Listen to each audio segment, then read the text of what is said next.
કામના માટેની તૈયારી થાય. એ ઝડપ બધા ઉપર યાદ નથી ગયા હતા.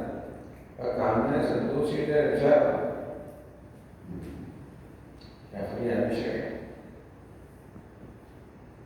અને એ કામના આપણે પ્રામાણિક માર્ગે પૂરી કરીએ છીએ કે પછી એ કામના પૂરી કરવામાં આપણે બીજો ભોગ પણ આપીએ છીએ.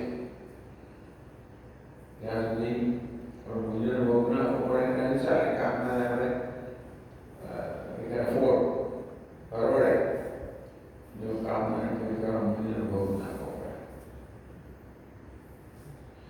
પણ જેમ કામના પૂરી કરતા જઈએ ધીમે ધીમે જોર વધે. સામાન્ય એવું થાય.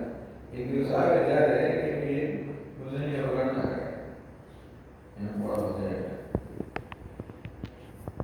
એટલે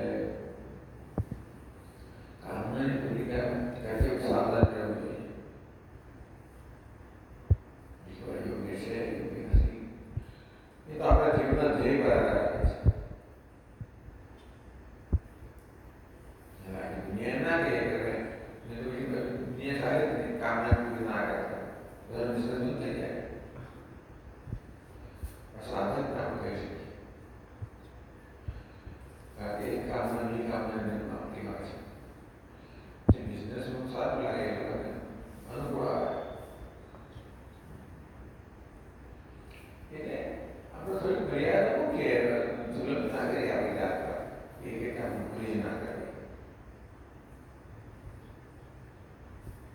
પૂરી કરવા ભૂલનો ભોગ ના આપે. ધ્યાન રાખો.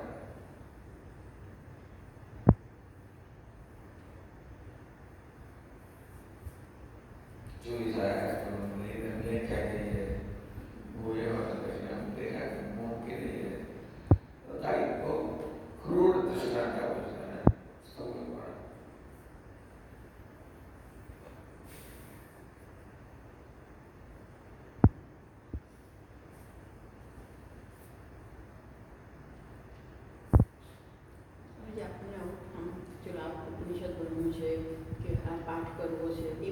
સાત્વિક કામનાઓ થઈને